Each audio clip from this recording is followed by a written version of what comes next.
வணக்கம் பாலியோ ஓபோஸ் நண்பர்களே. இன்றைக்கி நம்ம பண்ண போகிறது caramelisation of tomato, caramelised tomato, தக்காளி வதக்கல். இது எதுக்காக பண்ணுறோன்னா, இதை பண்ணி ரெடிமேடாக நம்ம வச்சுக்கிட்டோம்னா அடுத்தடுத்த ரெசிபிக்கெல்லாம் நிறைய இது உபயோகப்படுத்தலாம், நல்ல ஒரு சுவை கொடுக்கும். ஏற்கனவே நம்ம வெங்காய வதக்கல் பண்ணி வச்சுருந்தோம், அடுத்து இப்போ தக்காளி வதக்கல் பண்ணி வச்சுக்கிறோம். இது ஸ்டோர் பண்ணிக்கலாம்.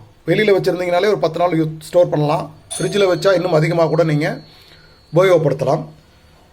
இப்போ இமீடியட்டாக இதை நான் எப்படி பண்ணுறது அப்படின்னு காமிக்கிறேன். ஒரு 3 தேக்கரண்டி எண்ணெய். நல்லா புரிஞ்சுக்கோங்க, நம்ம பாலியோவில் தேங்காய் எண்ணெய் மட்டும்தான் உபயோகப்படுத்துகிறோம். ஒரு 300 கிராம் தக்காளி, 1/4 கிலோலேருந்து 300 கிராம், நான் 300 கிராம் எடுத்திருக்கேன். இதை நல்லா இப்படி ஸ்ப்ரெட் பண்ணிக்கிறோம். இதில் ஒரு 1/4 தேக்கரண்டி மஞ்சள், 1 தேக்கரண்டி மிளகாய் தூள். இதில் உங்களுக்கு தேவைப்பட்டால் நீங்கள் ஜீரகத்தூள் கொஞ்சமாக ஒரு 1/4 தேக்கரண்டி மல்லித்தூள், ஒரு 1/2 தேக்கரண்டி ஜீரகத்தூள் கூட சேர்த்துக்கலாம். பட் ரெசிபீஸில் சில ரெசிபீஸுக்கு ஜீரகத்தூள் தேவைப்படாது. அதனால் நான் ஜஸ்ட்டு மஞ்சள், மிளகாய்த்தூள், கொஞ்சமாக உப்பு, ஒரு 1/4 தேக்கரண்டி மட்டும் உப்பு சேர்த்துக்கிறேன். எல்லாமே இந்த அளவு நீங்கள் உபயோகப்படுத்தணும், ரொம்ப முக்கியம். இப்போ என்ன பண்ணுறேன், நம்மளுடைய மேஜிக் பாட்டை க்ளோஸ் பண்ணிவிட்டு சரியாக 7 நிமிஷம் நான் வைக்கிறேன். நல்லா முடியிருக்கான்னு செக் பண்ணிக்கோங்க. ஆன் பண்ணுறேன். 1200 வாட்ஸில் நான் ஸ்டாண்டர்டை யூஸ் பண்ணியிருக்கேன். 7 நிமிஷம் இங்கே செட் பண்ணியிருக்கேன். டைமர் ஆன் பண்ணியிருக்கேன். 7 நிமிஷம் அப்படின்றது டைமு. ஆனால் 6 முதல் 7 நிமிஷத்துக்குள்ளார உங்களுக்கு ஒரு வதங்கல மனம், தக்காளி வதங்குற ஒரு மனம் வரும்போது நீங்கள் இதை ஆஃப் பண்ணிவிட்டு ப்ரெஷரை ரிலீஸ் பண்ணிடலாம். ஏன் சரியாக 7 நிமிஷம் நீங்கள் சொல்லலை, 6லேருந்து 7 நிமிஷம் சொல்கிறீங்க அப்படின்னா, மறுபடியும் சொல்கிறேன், தக்காளியோட ஈரப்பதம், ஒவ்வொரு தக்காளிக்கும் ஈரப்பதம் மாறுபடும். அந்த ஈரப்பதம் மாறுபடுறது மாதிரி நம்ம டைம் அட்ஜஸ்ட் பண்ணணும்.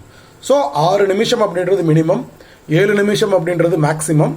6லேருந்து 7 நிமிஷத்துக்குள்ளார அந்த வதங்கின மனம் வரும்போது நம்ம இண்டக்ஷன் ஆஃப் பண்ணிவிட்டு ப்ரெஷரை ஓப்பன் பண்ணிவிட்டு அதை நல்லா மேஷ் பண்ணிக்கிறோம்.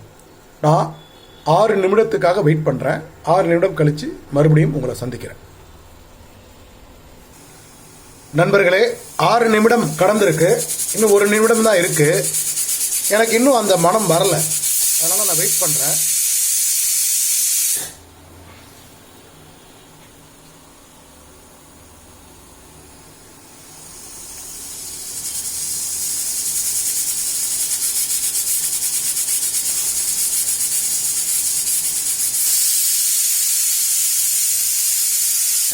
சரியா 6.5 நிமிடம் கடந்திருக்கு. மனம் வர ஆரம்பிச்சிருக்கு. ஸோ 7 நிமிடத்தில் நம்ம இதை ஸ்டாப் பண்ணிடலாம்.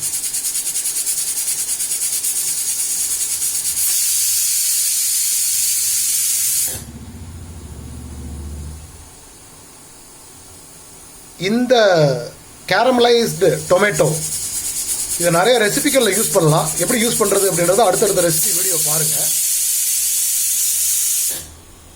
சரியாக 7 நிமிடம் முடிஞ்சிருச்சு. நான் ஆஃப் பண்ணிட்டேன். மேஷ் பண்ணுறதுக்கு இந்த பொருளை கையில் பத்திரமா வச்சுக்கிறேன். நம்ம ஆஃப் பண்ணியும் இந்த கடைசி விசில் வர்றதுக்கு ட்ரை பண்ணுது, அது வரட்டும். நான் டைமர் ஆஃப் பண்ணிடுறேன்.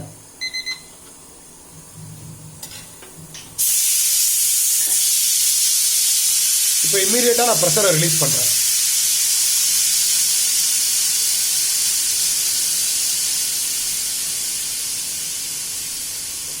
மறுபடியும் சொல்கிறேன், சாதா குக்கரில் இதை ட்ரை பண்ணாதீங்க.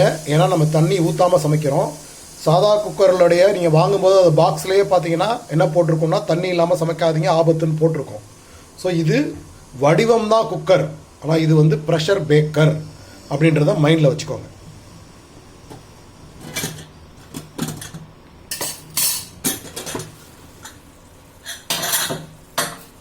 இப்போ பார்த்தீங்கன்னா நல்ல வெங்காயம் தக்காளி வதங்கி இருக்கு.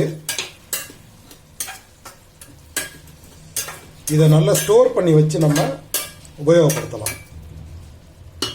இதை நீங்கள் என்ன பண்ணணும், இந்த மாதிரி ஒரு மேஷர் வச்சு நல்லா மேஷ் பண்ணிக்கணும்.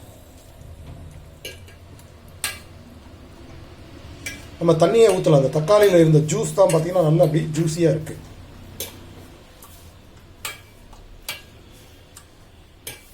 இதை நம்ம ஒரு பாத்திரத்தில் ஸ்டோர் பண்ணி, இது வந்து கிட்டத்தட்ட பார்த்தீங்கன்னா ஒரு ஊறுகாய் ஸ்டைலு. ஆயில் போட்டிருக்கோம், தண்ணி ஊற்றல, தக்காளி மட்டும்தான் இருக்குது. அதனால் 10 நாள் வரைக்கும் நம்ம யூஸ் பண்ணலாம். ஃப்ரிட்ஜில் வச்சோம்னா 1 மாதம் கூட யூஸ் பண்ணலாம். பட் நம்ம பண்ணியிருக்கிற விஷயங்கள் ரெகுலராக நம்ம ரெசிபிஸ் பண்ணும்போது 10 நாளுக்கு முன்னாடியே காலி ஆகிடும். எப்படி இந்த ரெசிபிக்கு யூஸ் பண்ணுறது அப்படின்றத நான் உங்களுக்கு அடுத்தடுத்த ரெசிபியில் காமிக்கிறேன்.